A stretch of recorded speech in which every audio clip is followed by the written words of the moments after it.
Diálogos de Virupa, el podcast para mentes insatisfechas.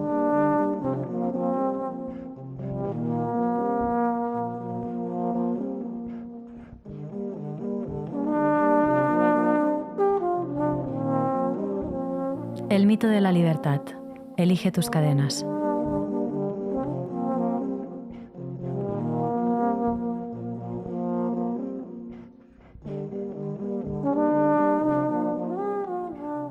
Hola a todas, ¿cómo estáis? Me alegro de volver a encontraros donde sea que estéis, cuando sea que nos estéis escuchando, para compartir este diálogo. Como quizás sabéis, en este podcast acostumbramos a charlar Lama Norbu, maestro residente de Casa Virupa, un centro de retiros y meditación budista no monástico asentado en la provincia de Barcelona, y yo, Gloria Cajigal. ¿Qué tal, Lama? ¿Cómo estás? Muy bien, Gloria, encantado de estar aquí, por fin. Por fin, después de tanto tiempo, ha sido una espera larga. Pero bueno, ya dicen que las cosas que se hacen, ¿no? Como que hay que esperarlas son mejor o algo así. Sí, no es verdad. Me has hecho sufrir. Yo tenía muchas ganas de volver y no sé por qué lo has alargado tanto. Falta de diligencia, pereza, irresponsabilidad. Exactamente. Yo que estaba predispuesto a que me grabaras una y otra vez. Que tenías muchísimas ganas de esto. Vale. No. Sí, tenía ganas, sí. Suerte que Gloria me recuerda que esto es por nuestras queridas oyentes, que siempre... Millones de oyentes. Millones de oyentes que celebran y disfrutan de estos capítulos y estas charlas. Entonces eso, pues como siempre, nos debemos a la gente y por eso estamos aquí otra vez. Salimos en el Wrapped, o como se pronuncie, de Spotify como uno de los 10 podcasts más escuchados del mundo. Sí, entonces, bueno, por esta presión yo insistía, ¿no? Hay que grabar, nos debemos a nuestros millones de fans. Muy bien. Bueno, pues dicho todo esto, quería aprovechar para decir que, como supongo sabéis, hemos repetido algunas veces, pero por si alguien no nos había escuchado hasta ahora, Casa Virupa es eso, un centro de retiros y meditación budista no monástico. Entonces, ¿por qué digo esto de no monástico y por qué lo enfatizo en cada presentación? Es porque en Occidente la gente suele pensar que las budistas van rapadas, visten hábitos de color burdeos o azafrán, viven retiradas en un monasterio y no pueden tener relaciones sexuales, compromisos laborales y vida social. Nosotras, sin embargo, a pesar de este imaginario, nosotras somos gente que nos tomamos muy en serio el camino espiritual trazado por el Buda, pero tenemos relaciones sexuales, cuando se puede, ¿no? Con tu Tom, trabajamos, podemos salir, tomar unas cañitas, y aunque en Virupa a veces llevamos hábitos para ocasiones especiales y de práctica, casi siempre vestimos ropa al uso, unos vaqueros, camiseta y bambas. Y con eso recorremos metros, calles, edificios y plazas de las ciudades de incógnito. No solo estamos retiradas y separadas de todo en Tabertet, ¿no? Que esto a veces me han llegado a preguntar, ¿pero tenéis wifi? ¿No? O sea, es como, wow, sí, a ver, ¿cómo haríamos este podcast si no, no? En todo caso, bueno, quería decirlo, aprovechar este modestísimo altavoz de podcast que tenemos para presentarnos un poco mejor, para que pudierais también las oyentes ir ubicando qué es esto de Casa Virupa. Y entonces, dicho esto, vamos a entrar en materia. Pues yo hoy estoy muy contenta de encontrarme de nuevo con Lama para hablar.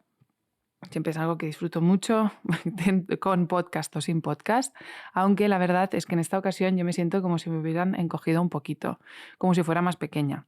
Después de la charla del anterior podcast, que parece hace 2000 años, pero bueno, fue en octubre, entre tú y Sara Torres, la verdad es que pienso que todo lo que pueda decir sonará un poco a un chiste, a un balbuceo errático e ininteligible cuando llevas unas copas de más, ¿no? Unos cubatas de más y crees que eres muy graciosa, pero ya estás haciendo el ridículo. Me siento un poco así, pero vamos a hacer lo que se pueda. Entonces, para el episodio de hoy teníamos una batería de posibilidades y al final nos decantamos por la idea del mito de la libertad. Es una idea que proviene de Chogyam Trungpa Rinpoche, un maestro queridísimo por ti, Lama, muy citado en Casa Virupa, y que desarrolla en un libro con el mismo nombre. Entonces, ¿qué es el mito de la libertad? Y aunque parte de tu cometido, Lama, será explicar mejor qué es, yo hago un pequeño avance, ¿no? Así también nuestras oyentes pueden decidir si el tema les interesa o si prefieren ver un vídeo de cómo es la skincare routine de Nicki Nicole en Vogue, ¿no? O sea, yo qué sé. Pues en todo caso, ¿qué es brevemente esto del mito de la libertad? Pues consiste básicamente en creer que somos libres de una forma que en realidad nos encorseta y nos oprime. También significa que todo aquello que pensamos que hemos elegido libremente no es más que una quimera. El tablero de juego ya viene dado, las normas también, lo que se espera de ti también. Y ahora escoge libremente entre los roles, planes y objetivos ya determinados. Es la libertad de tener una pareja monógama, la libertad de trabajar 8 o 10 horas al día, la libertad de ir de vacaciones a Tailandia, la libertad de ir al Sonar y al Primavera Sound. Bueno, en realidad estoy perfilando una persona muy concreta, muy específica, pero creo que se entiende un poco la idea, ¿no? Es un temazo y tengo muchas ganas de que hablemos de ello. Entonces, como casi siempre que hacemos en estos podcasts, voy a empezar, bueno, no empezar, ya he empezado, pero voy a leer un fragmento de texto que, si bien no expone teóricamente qué es esto del mito de la libertad, me parece muy representativo y contemporáneo, aunque también, de nuevo, muy propio de una generación, para ver cómo proyectamos nuestra realidad y nuestro futuro en base a unas supuestas promesas de libertad y felicidad que a menudo son una trampa o, en todo caso, resultan en una gran decepción. Este fragmento de texto es de Brillo, de Raven Leilani, y es un libro editado por Blackie Books. Es un libro que trata la historia de una chica afroamericana de 23 años que tiene una aventura con un tipo de 18 años mayor que ella.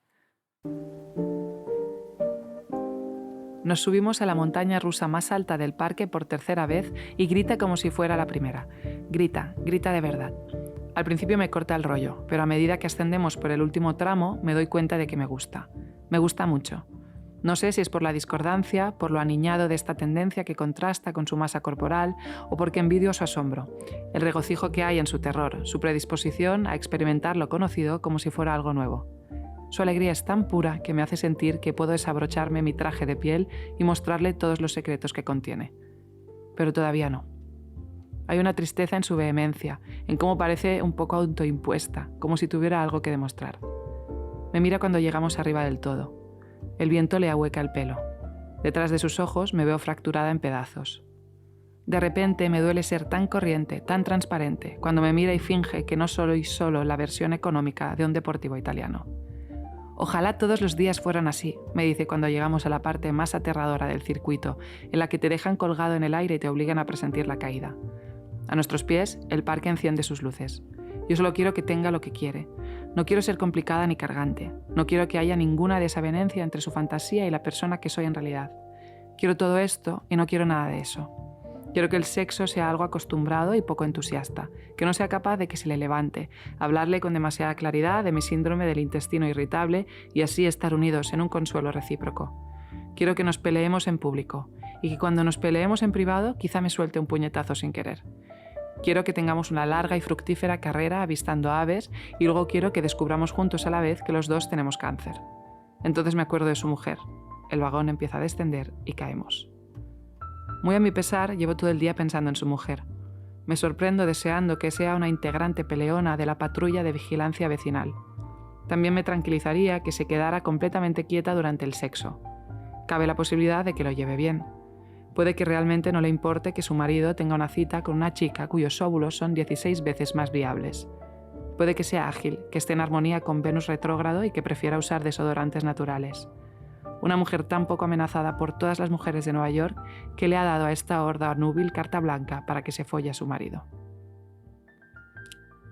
A mí me gustó mucho este fragmento porque escenifica muy bien lo que podríamos entender por el mito de la libertad.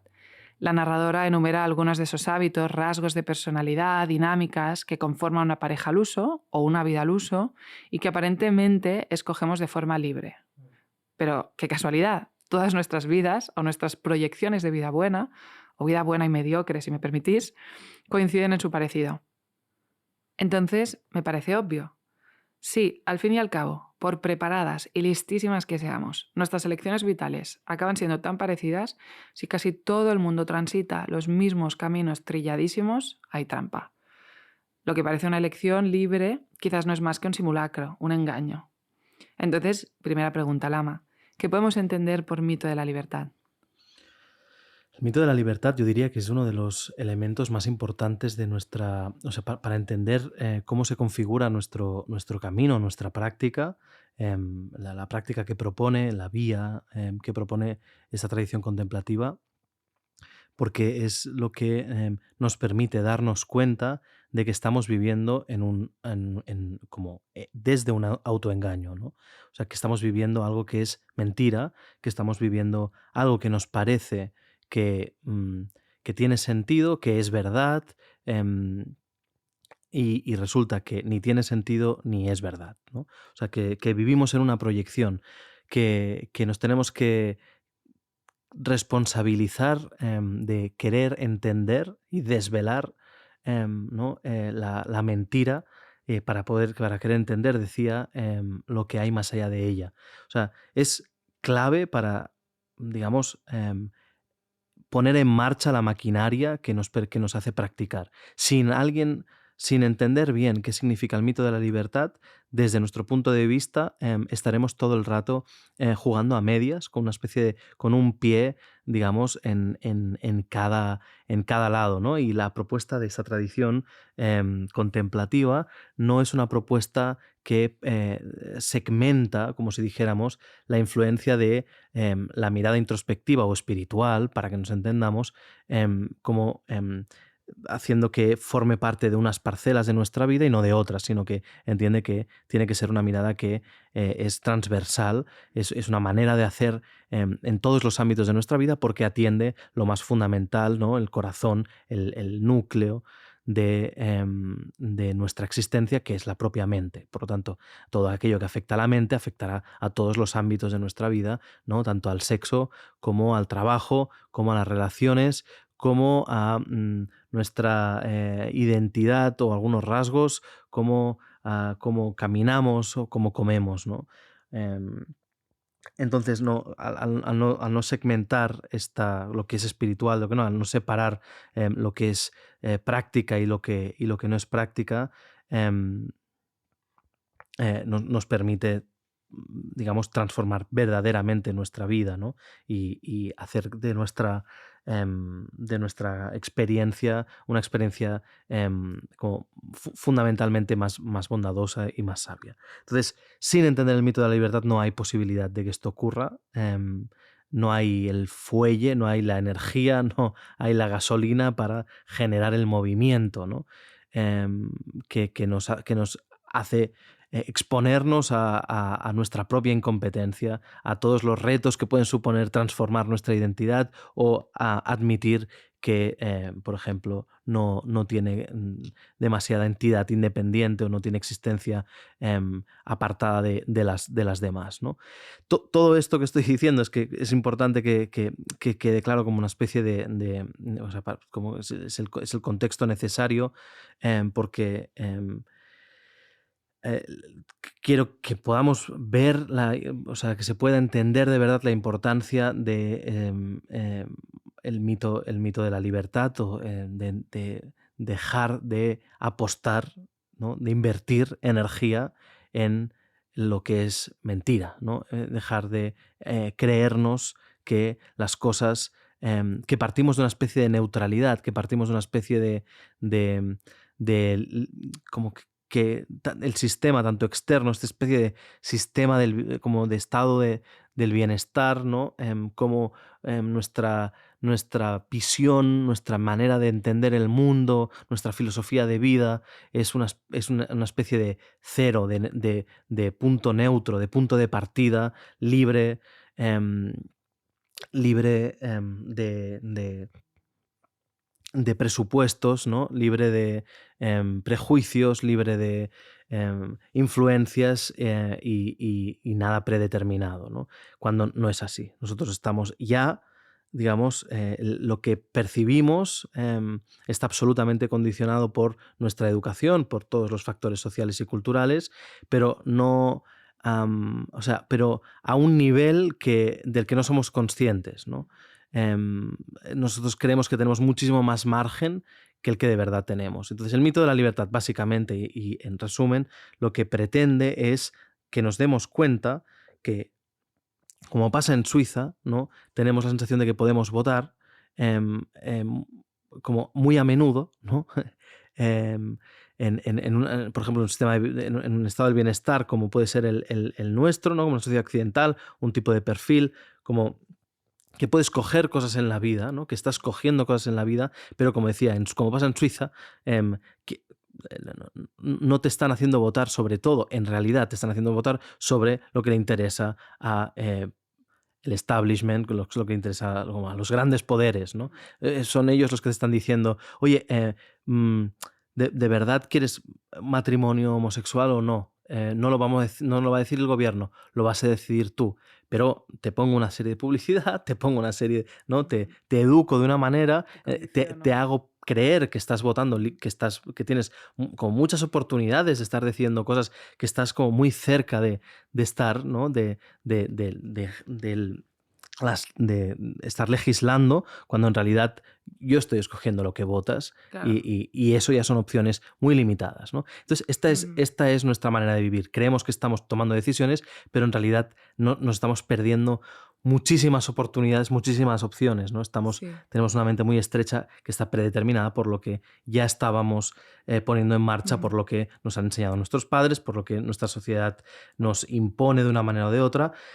Entonces, creer que de verdad somos libres porque estamos escogiendo nuestro, como decías consumir, tú, ¿no? Por sí, ejemplo. que consumir, ¿no? Estamos escogiendo entre marcas de ordenadores, estamos escogiendo con qué pareja nos vamos a casar, estamos escogiendo como si de verdad, ¿no? De verdad estuviéramos escogiendo algo ahí, ¿no?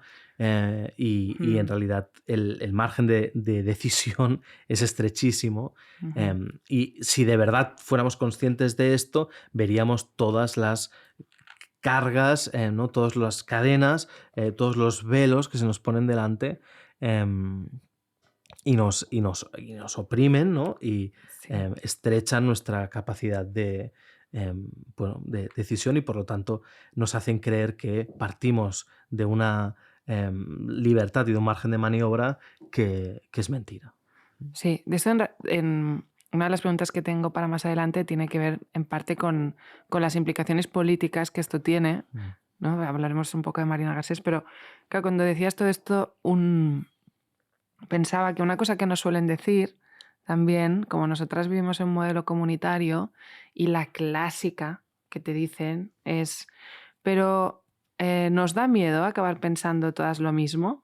¿No? O sea, y entonces es como dice una persona, a mí me pasa mucho esto, yo tengo miedo de acabar diluida y perder mi identidad y tal, pero dices, wow, me lo dice una persona que trabaja en Barcelona, que vive en su piso con su pareja, que ha hecho la carrera que tocaba cuando tocaba, que consume, y te puedo decir perfectamente qué consume, ¿no? Cuándo consume, qué vacaciones hace, a qué festivales va a ir ese año, ¿no? Sí, Digo, sí. pero pues, y el modelo comunitario es en el que nos están diciendo, ¿no? Es el que nos han comido la cabeza para pensar de una determinada forma, cuando el modelo de vida, por ejemplo, aquí es muy alternativo en algunas cosas, ¿no? A lo que se hace. Sí, pero no solamente alternativo, sino que es empoderante, es decir, y esto es lo que yo creo que lucha directamente contra la falacia de la percepción de libertad y de individualidad que nos han enseñado, sobre todo desde el romanticismo, o sea, como esta cosa liberal de como de lo auténtico es lo separado, digamos, lo que tiene sentido y valor, ¿no? Es lo que se puede distinguir, ¿no? Y tú como individuo tienes que sentirte distinguido, tienes que sentirte separado y tienes que sentirte diferente, ¿no? Y ahí en esa originalidad reside tu valor. Sí. Y eso es absoluta mentira. Nunca, jamás, o sea, la humanidad desde que existe como el impulso sociable, es decir, desde que hay humano, jamás ha vivido con esta, bañado por esta falacia de la individualidad que estamos viviendo estos últimos 150 años. O sea, esto es algo, o 200 años, esto es algo como muy...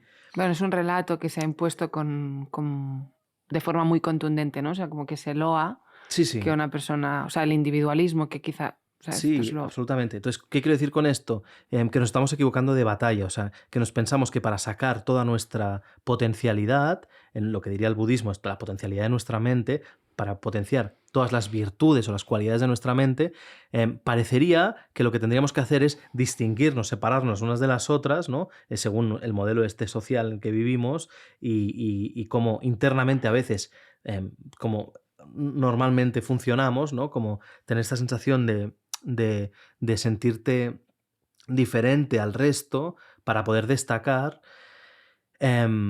y tomar decisiones como muy diferentes, ¿no? Y como sentirte que perteneces, pero a la vez perteneces distinguiéndote de alguna manera. O sea, como que de esa manera es como que es la única manera que puedes más o menos estar bien o ser feliz, o como decía antes, Mm, despertar las cualidades de tu mente, pero resulta lo que dice el budismo es, no, te estás equivocando, o sea, mientras te creas separado del resto, estarás limitando que tu mente o que tú puedas desarrollar todas las cualidades de tu mente, ¿no? O ujú, sea, mientras te creas...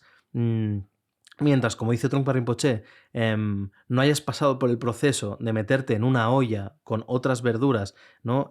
Y ujú. quieras sostener tu cualidad de zanahoria o tu cualidad de patata, vas a ser infeliz. Cuando entiendas que en realidad, ¿no?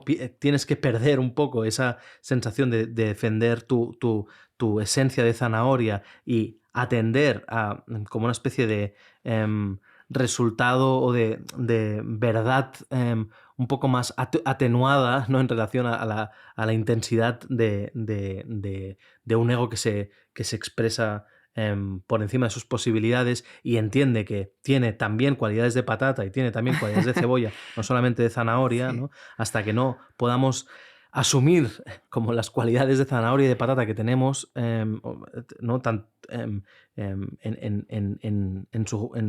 Como en su justa medida, Mm, seremos infelices, ¿no? Entonces, ya no potencia el budismo la separación o la cosa esta más individualista, sino que entiende que es asumiéndonos interdependientes o dependientes las unas de las otras que podemos es en ese marco en el que podemos desarrollar de verdad nuestras cualidades. Y son unas cualidades que poco tienen que ver o poco interesa si son como esos singulares, ¿no? Porque al contrario, lo que pretende el budismo es que todo el mundo desarrolle esas cualidades. Por lo tanto, si todo el mundo puede ser como extremadamente sabio y extremadamente compasivo, pues maravilloso, ¿no? No pretendemos ser como originales en este sentido, ¿no? Entonces, la sensación esta de originalidad o la sensación esta de como nosotros sí que podemos tomar decisiones porque hay...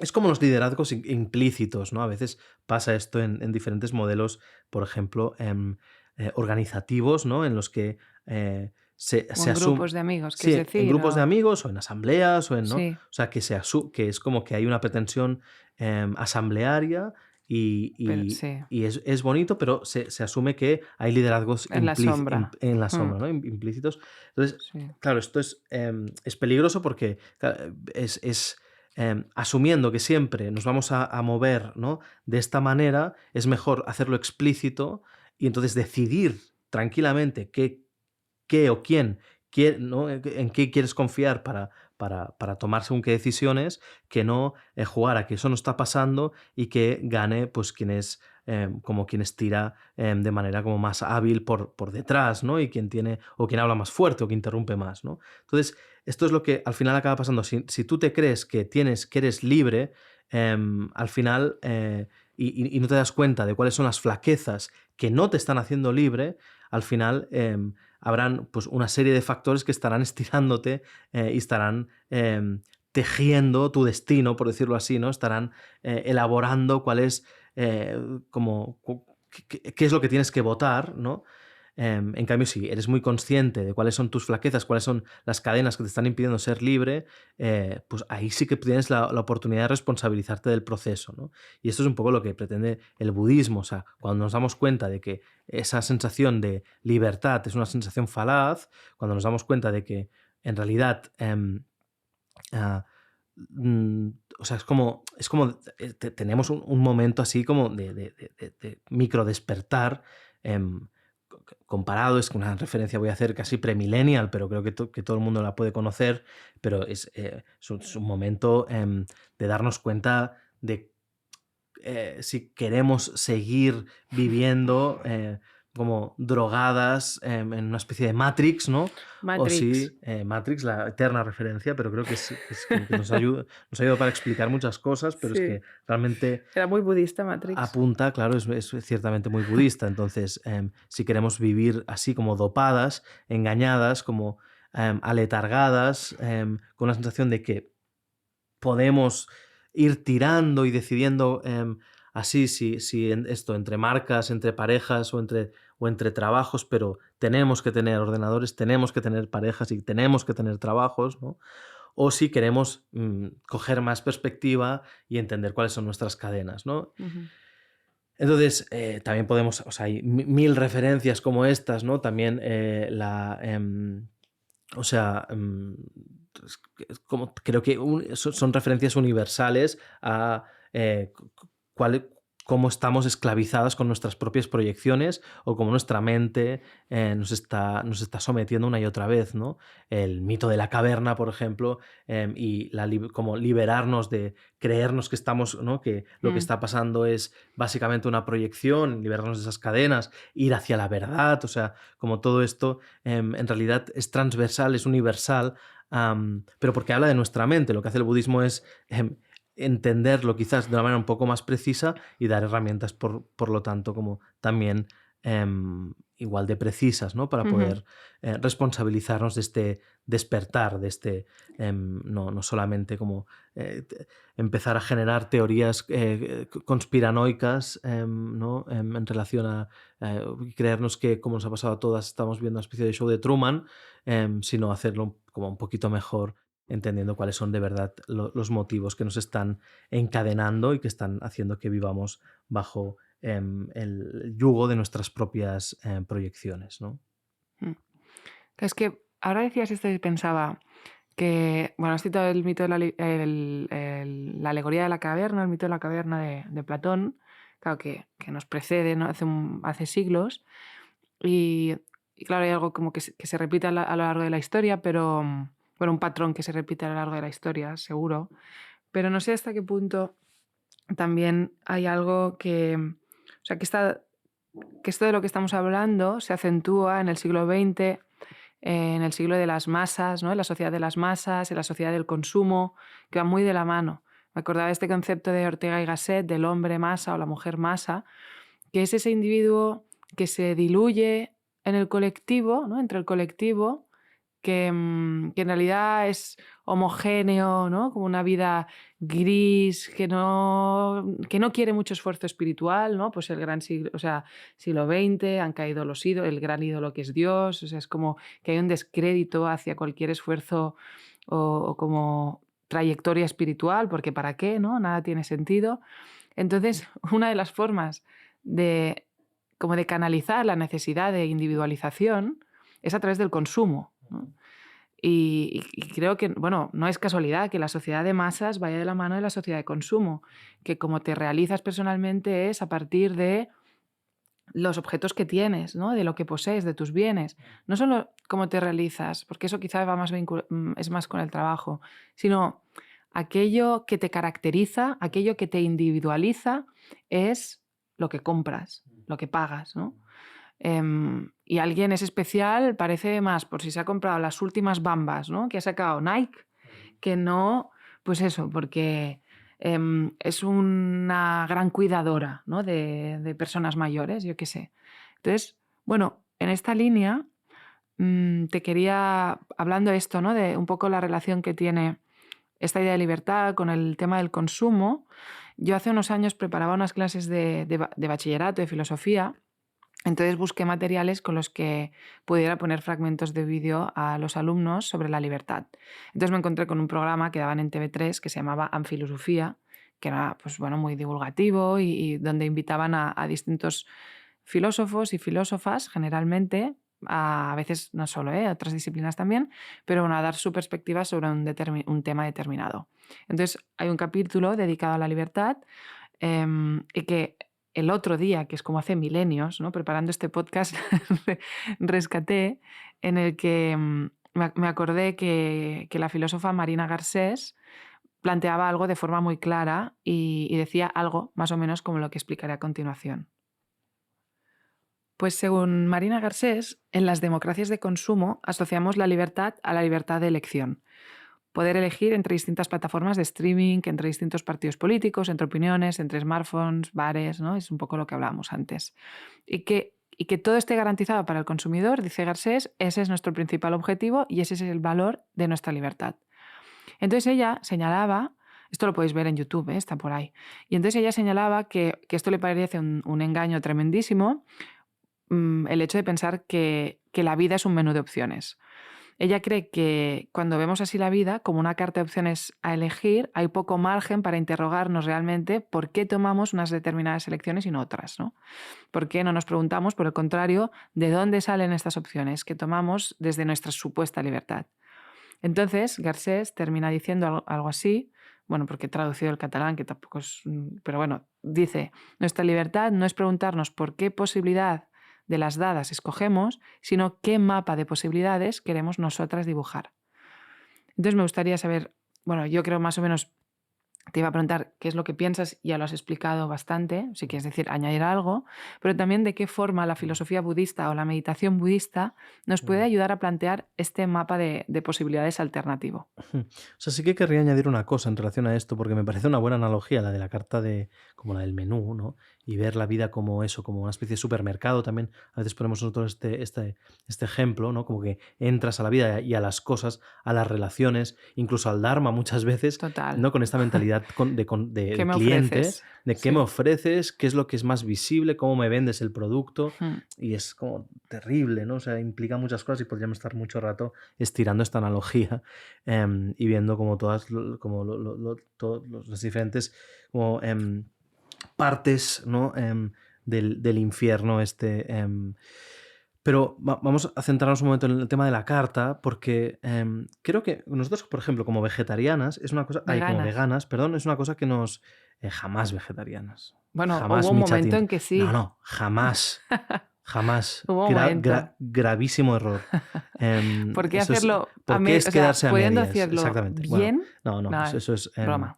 Es Tomáoslo con despiadado, calma. es despiadado, es como estar. El mundo está bien, tranquilamente. El mundo ¿no? está. Exacto, todo bien, todo todo bien, todo bien. Nos podemos permitir este margen Claro. de claro. seguir explotando Con así. leche, sí, Y, todo bien. En fin, bueno, pues siendo veganas es una realidad en la que nos hemos encontrado a menudo, ¿no? Tú vas a un sitio, es como el gran menú y la gran carta de esta sociedad es una carta carnista.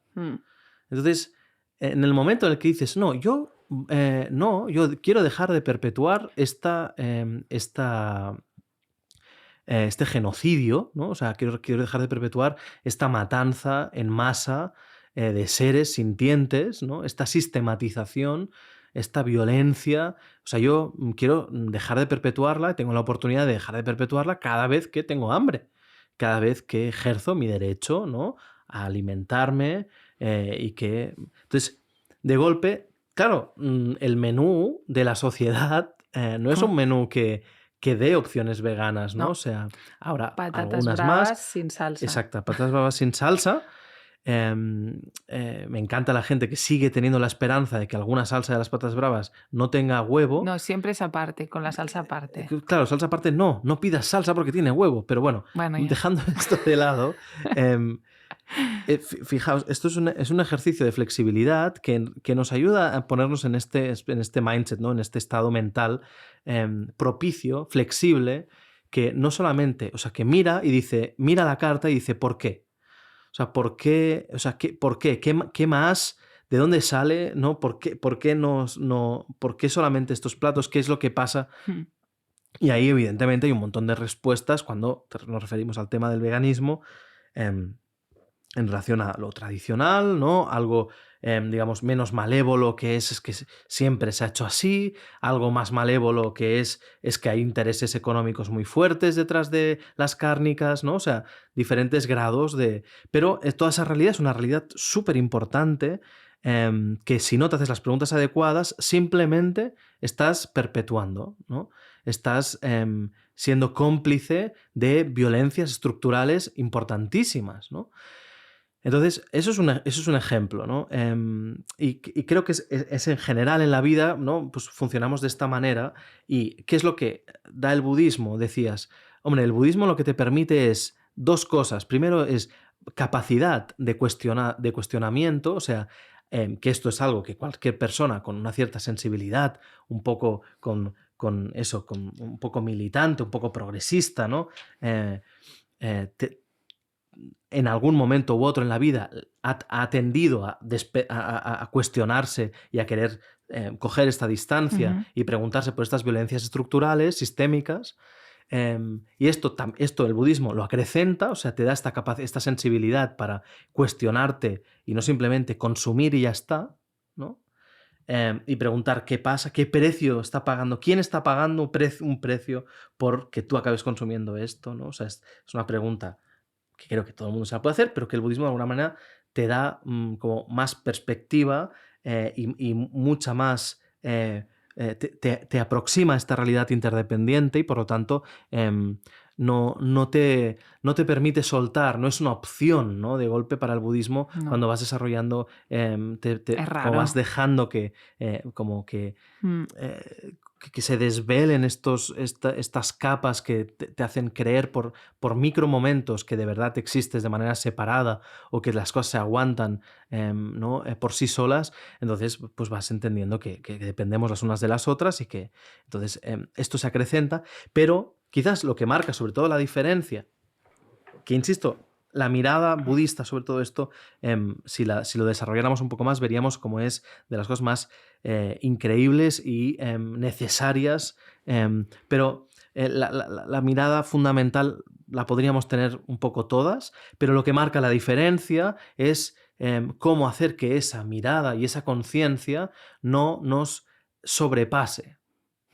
Y esto es fundamental, porque para el budismo una de las causas por las que nos estamos regodeando, recreando en este mito de la libertad, en esta Matrix, en este no querer despertar, es precisamente porque no podemos tolerar la verdad.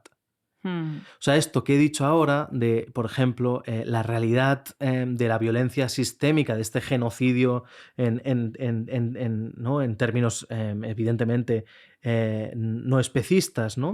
Que se está cometiendo con los animales cada minuto, cada segundo en el mundo, esto es algo que mucha gente no quiere ver. No quiere ver porque no lo puede asumir, ¿no?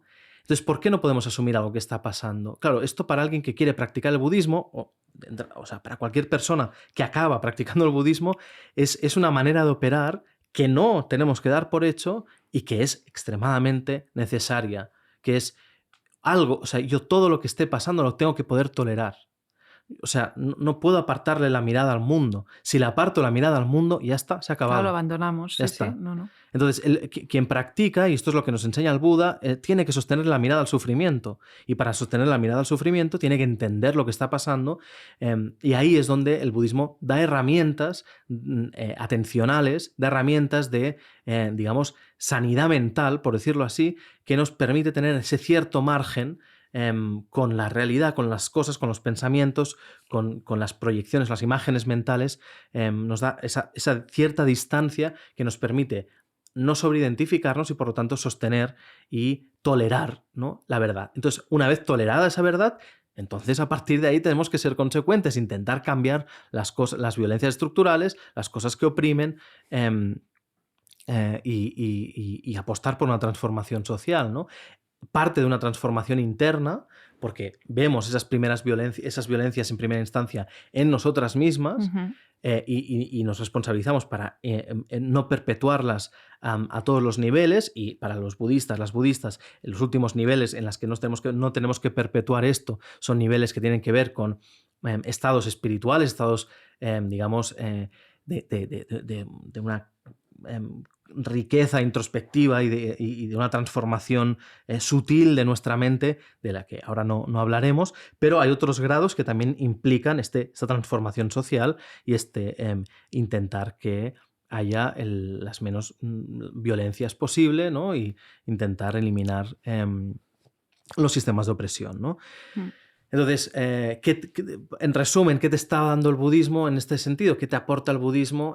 Primero, te hace salir de este caparazón, o sea, te hace que, como se dice en catalán, que se et caigui el duro, o sea, te hace que se caigan las gafas, ¿no? Que puedas de golpe darte cuenta de lo que hay, que veas la trampa, que entiendas el truco, o sea, todo esto te lo da también el budismo, pero te da las herramientas para poder sostener la realidad que hay detrás de el velo, detrás de ese autoengaño que nos servía para atenuar ¿no? la crudeza del mundo o de la propia incompetencia, ¿no? Que son las dos cosas que más nos aterran, ¿no? Las violencias en el mundo, que preferimos no verlas, o la incompetencia de nuestro sistema, ¿no? O sea que no queremos aceptarla, ¿no? Entonces, si tenemos herramientas para ver eso, cada vez lo vamos a ir viendo mejor. Cada vez lo vamos a ver con más matices, cada vez vamos a entender más cómo podemos desmontarlo, cuáles son sus causas, y eso ya no es nada complejo. Lo complejo es desarrollar las habilidades para sostenerle la mirada al sufrimiento. Una vez has desarrollado esa capacidad, entender las causas de todo eso y de alguna manera responder orgánicamente a querer eliminar ese sufrimiento, eso va solo prácticamente, ¿no? Lo que es verdaderamente difícil es ser conscientes de nuestra propia incompetencia y saberle aguantar la mirada a las violencias de este mundo, ¿no? Entonces, por eso, por la falta de capacidad de hacer todo eso, hay lo que nosotros denominamos el mito de la libertad, es decir, una especie de sensación de falsa libertad en la que preferimos tener como no cuestionarnos demasiado el mundo e ir tirando, ¿no? Que hacernos las preguntas que podrían incomodarnos e incomodar a quien estructura nuestra vida, ¿no? Y esto es como lo que como practicantes hemos decidido que queremos que rija nuestra vida, ¿no? O sea, esta voluntad de volatilizar este mito de la libertad, ¿no? Y dejar de como jugarle el juego a la mentira. Ahora, acabaremos haciendo un episodio seguro sobre nuestra relación con el veganismo. Es que ya ha ido saliendo algunas veces. 100%, siempre que podemos metemos ahí la cuña publicitaria, ¿no? Bueno, cuña, ostras, no es publicitaria, es ética. Pero bueno, es que está muy ligado con lo que decías. Como practicantes es muy difícil entender cómo alguien puede sostener esa contradicción y seguramente la puede sostener porque decide no mirar. O sea, alguien que mira documentales como, y como dices tú, ya haremos un episodio, pero documentales donde se explicita cuál es la realidad de los mataderos, como Dominion o como Earthlings, ¿no? No puede seguir comiendo ni carne, ni pescado, ni huevos, ni leche, ni miel. O sea, no puede seguir utilizando, o sea, a partir del sufrimiento de los animales. O sea, no puedes, o sea, en el momento en el que entiendes, te acercas al mundo, te acercas a la otra, te acercas a la realidad, no puedes tolerar esa violencia. Entonces, ¿por qué la estás tolerando? Porque vives lejos de todo ello, ¿no? Entonces, ¿por qué vives lejos del mundo? ¿Cómo te consideras digno de vivir esta vida y de tener derechos y de estar reconocido si decides darle la espalda al mundo y a las demás? Es algo que entendemos que todo el mundo tiene como el potencial, por decirlo así, de encajar bien, de enfocarse bien, como si dijéramos, y de despertar esa sensibilidad. O sea, todo el mundo tiene ese potencial porque estamos hechos de la misma pasta. Pero tendríamos que preguntarnos qué responsabilidad tenemos con todo esto, ¿no? Creo que por eso, como hablando del amor, hablando del trabajo, hablando de lo que sea, es una cuestión que creo que pone de manifiesto esta incoherencia o esta incongruencia fundamental que en parte sigue alimentando nuestra incomodidad fundamental, ¿no? O sea, estamos incómodas con nosotras mismas o en nuestra propia piel porque hay este tipo de incongruencias. O no, porque no queremos mirar. Efectivamente. Entonces, por eso creo que es un tema que va saliendo, porque es como de los temas principales, o sea, cómo puedes seguir perpetuando violencias de esta manera, ¿no? Y bueno, y eso, y sentirte como con potestad, ¿no? O sea, tenemos que poder mirar, tenemos que acercarnos al mundo, no hay alternativa. De hecho, lo que nos tendríamos que preguntar es, ¿acaso hay posibilidad de estar alejadas del mundo o estar alejadas de la otra? En tanto que somos básicamente mundo y en tanto que somos básicamente otra. Entonces, no hay, ¿ves? De nuevo, sería como el mito o sea, habría un mito ahí de una cierta libertad que no existe, ¿no? No puedes escoger separarte. No puedes escoger no ver, no puedes escoger no mirar, ni atender como al sufrimiento de las demás o del mundo. Por lo tanto, responsabilízate, ¿no? No hay opción, no es una opción. No. Tenemos que madurar en este sentido, ¿no? Sí, como decía, ya lo he citado, lo utilizamos también para el LAC, pero esto de Federico García Lorca, que nos encanta, que decía en una entrevista antes de que lo ejecutaran, la última entrevista que dio antes de que lo ejecutaran en el 36, decía que el dolor del hombre y la injusticia constante que emana del mundo y mi propio cuerpo y mi propio pensamiento me evitan trasladar mi casa a las estrellas, ¿no? Que es una forma preciosa de decir esto que tú estabas señalando ahora. Pues por último, en el libro quería traer aquí una reflexión que aparece en el libro de Maggie Nelson, titulado Sobre la libertad, 4 cuentos de restricción y cuidados, y en el que dice lo siguiente. Ella rescata a Michel Foucault, de quien molaría un montón poder hablar algún día en este podcast, por cierto. Entonces, Foucault distinguía entre el concepto de liberación y de prácticas de libertad. ¿Qué significa, no? La idea de liberación sería un acto momentáneo, una especie de irrupción en el orden homogéneo de las cosas, mientras que las prácticas de la libertad las entiende como algo continuo, como una praxis. Entonces ella cita a otro autor, un tal Lordon, no sé quién es, igual debería, pero no tengo ni idea, pero que explica que lo mejor que podemos hacer en realidad por la libertad es renunciar a esperar a que llegue ese gran momento, ese gran acontecimiento épico en el que nos podremos liberar de toda tiranía y todo mal. Que, si bien los momentos de liberación, como podría ser una ruptura revolucionaria, una experiencia cumbre personal, estoy siguiendo a Maggie Nelson, ¿vale? Pero eso, que como podría ser una ruptura revolucionaria o una experiencia cumbre personal, si bien son muy importantes y están evidenciando que las condiciones no son fijas, sino que son mutables y que se pueden cambiar y que pueden abrir nuevas oportunidades para reinventar y generar nuevos panoramas, en realidad es la práctica de la libertad, como dice ella, la mañana después y la mañana después de esa, la que debería ocupar la mayor parte de nuestra vida consciente. Me parece precioso y creo que tiene mucho sentido. Y al leerlo me acordé de Garcés de nuevo, pero en Nueva Ilustración Radical, donde dice que toda liberación desemboca en nuevas formas de dominación aún más terribles y que todo saber moviliza nuevas relaciones de poder y que eso es una obviedad, ¿no? Y entonces ahí creo que hay un riesgo, ¿no? Cuando pensamos, ya está, ya era esto, ¿no? O sea, la libertad era llegar hasta aquí. Que esta es nuestra perdición, o sea, ya sea en el terreno del activismo o la militancia política o en el terreno de nuestras vidas privadas, ¿no? O sea, en movimientos revolucionarios sería, por ejemplo, decir, ya está, el feminismo es que las mujeres puedan trabajar, ¿no? Que puedan cobrar igual que los hombres. Entonces, llegan las mujeres racializadas y dicen, perdona, nuestros derechos, ¿no? Porque ahora somos nosotras quienes tenemos que estar trabajando para que vosotras podáis trabajar igual que los hombres, ¿no? O en el ámbito más privado, ¿no? Ya está, la felicidad era esto, ¿no? La hipoteca pagada.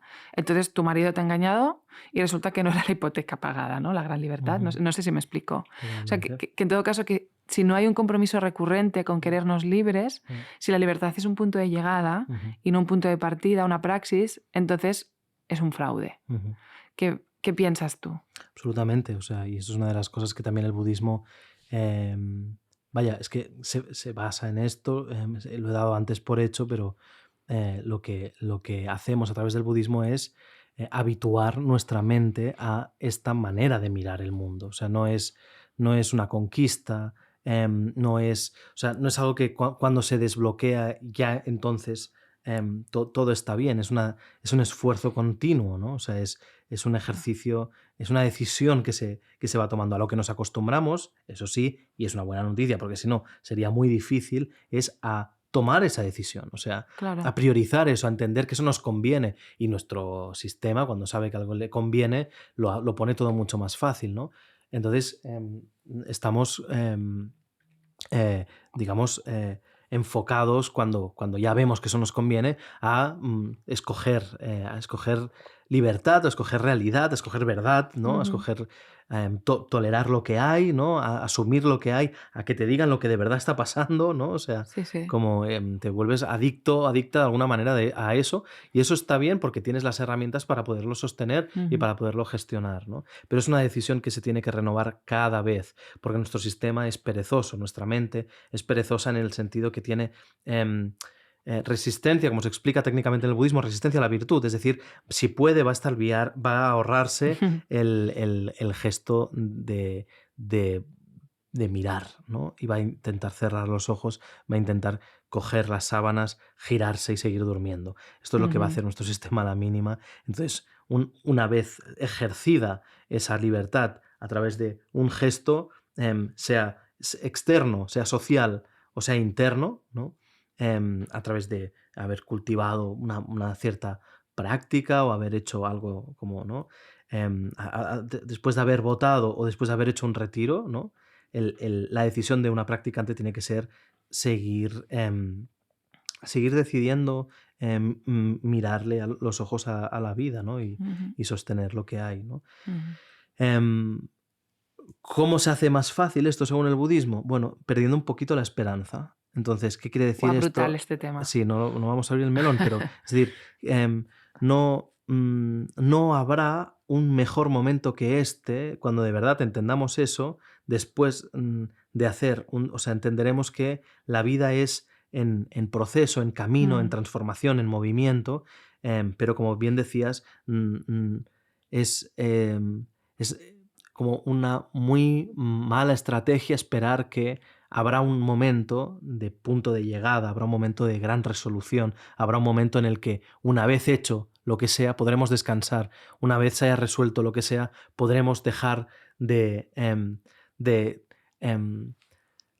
abrirnos a la siguiente mala noticia o el siguiente reto, Mm. ¿no? Como decía Chaktud Rinpoche, ¿no? Mientras estemos en samsara, esperemos siempre como los problemas entrar por la puerta. Y esa es la actitud que te va a hacer estar a salvo, por decirlo así, ¿no? Y no es una mirada pesimista, es que sabemos que como todo es interdependiente, como todo está en movimiento y en continua transformación, todo está degenerándose, igual que todo está generándose, ¿no? Mm. Pero que una vez tengamos la sensación de que hemos conquistado algo, establecido algo, aunque sea un rato de calma, sabemos que en el momento en el que eso sea falazmente generado, porque no se ha generado nunca del todo, pero cuando tengamos esa ilusión de que algo ya se ha generado, ya ha culminado, ya ha eclosionado, a partir de ese momento ya se está empezando a degradar y en Ujú. cualquier momento cambiará y pasará cualquier cosa y de ese estado de calma en que estabas tranquilamente escuchando por fin música después de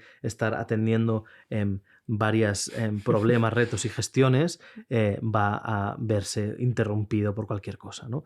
Y Ujú. si sabemos esto, no vamos a recibir ese problema con mala leche, no vamos a recibir ese problema con rechazo, quiero decir, y eso nos va a hacer no relacionarnos con ello de manera problemática. Más hábiles, Entonces ya no es sí, un claro. problema, es un reto, es una oportunidad, es como, bueno, pues a ver qué puedo hacer contigo, ¿no? Y esa actitud en realidad, que difiere de la actitud de creer que somos libres y que estamos decidiendo sin mirar al mundo, a las cosas o a la realidad a los ojos directamente, estamos siendo buena gente y estamos haciéndolo bien, ¿no? Esa actitud es lo que en realidad en última instancia nos va a permitir ser verdaderamente libres, ¿no? Saber que vamos a gestionar las cosas de cara, que vamos a saber llevarnos bien con eso con ese reto que está entrando de nuevo por la puerta, ¿no? Eso para quien practica, para el Buda Dharma, tal y como enseñó el Buda, eso es realmente ser libre, ¿no? Saber tratar dignamente, hábilmente, con lo que va apareciendo en nuestra mente, sin sobreidentificarnos, sin evitarlo, sin querernos engañar, ¿no? Sabiendo cómo hacer, cómo tratarlo hábilmente, como decía, y luego cómo poner eso al servicio de el bienestar de los demás, es decir, cómo ayudar a los demás a que hagan ese mismo gesto y que alivien, ¿no? Su sufrimiento, en última instancia, un sufrimiento que está vinculado a el autoengaño de creer que hay una libertad que no hay en primera instancia. Bueno, me gusta mucho cómo ha quedado, a pesar de la reticencia que hemos tenido para llegar a este punto y hablar del mito de la libertad. Quizás la presión, ¿no? También de estar referenciando algo que es de Chogyam Trungpa Rinpoche. Sí, absolutamente. O sea, es como... da mucha vergüenza hablar de algo que es tan importante y que se ha explicado tantas veces tan bien. Bueno, a mí me ha encantado lo que se explica, me parece súper útil. Abre también algunas posibilidades de temas que creo, bueno, que son imprescindibles y que tiene mucho sentido que podamos tratar. Quería, solo para terminar, citar un fragmento en el que Chogyam Trungpa Rinpoche describe qué es el mito de la libertad en el libro con el mismo nombre. Dice, si queremos detener la ambición del ego, es necesario entender cómo establecemos el yo y su territorio y ver cómo usamos nuestras proyecciones a modo de credenciales para demostrar que existimos. Los esfuerzos por confirmar nuestra solidez provienen de una incertidumbre acerca de la realidad de nuestra existencia. Movidos por esa incertidumbre, intentamos cimentar nuestra existencia buscando algún punto de referencia externo, algún objeto sólido del que podamos sentirnos separados y con el que podamos entablar una relación. Sin embargo, todo este proceder es discutible si realmente volvemos la vista atrás, cada vez más atrás. ¿Y si lo único que hubiéramos hecho fuera perpetuar un fraude gigantesco?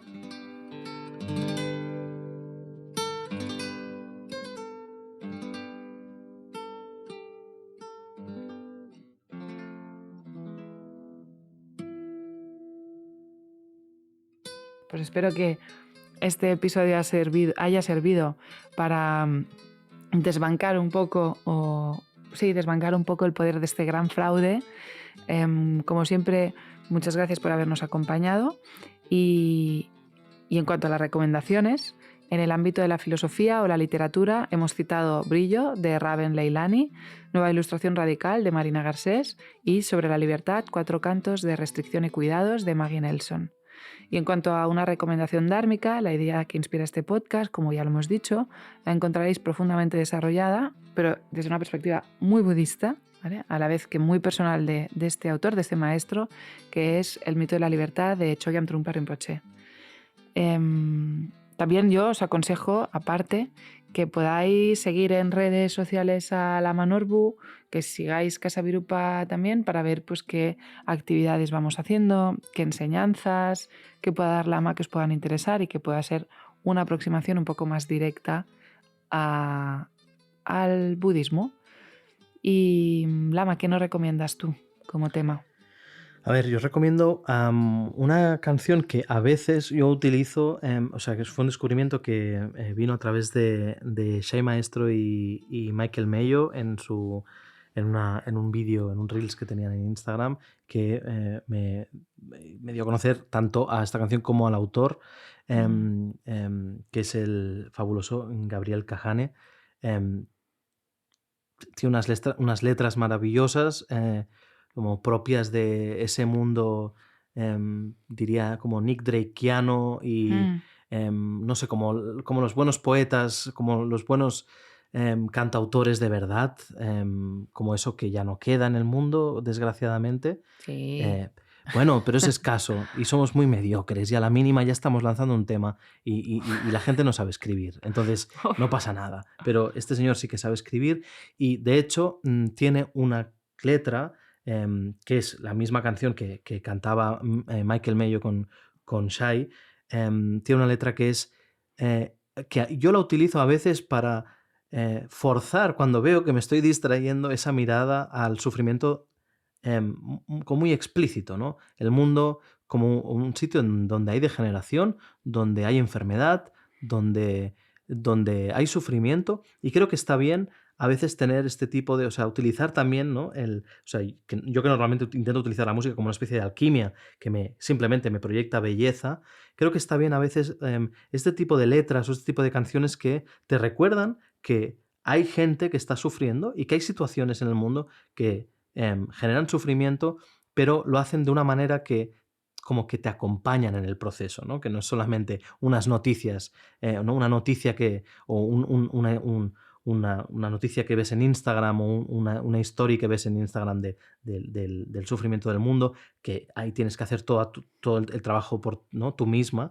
sino es algo como que no solamente te enseña una historia que es triste y es dolorosa, sino que de alguna manera te acompañan en el proceso. Y esto es lo que nos tendríamos que hacer entre nosotras en momentos dolorosos, ¿no? Que es podernos acompañar en el proceso, pero, como decíamos antes, intentando no apartarle la mirada al mundo, em, porque si no, no podemos aprender y no podremos como mejorar, ¿no? No podremos cuidarnos mejor.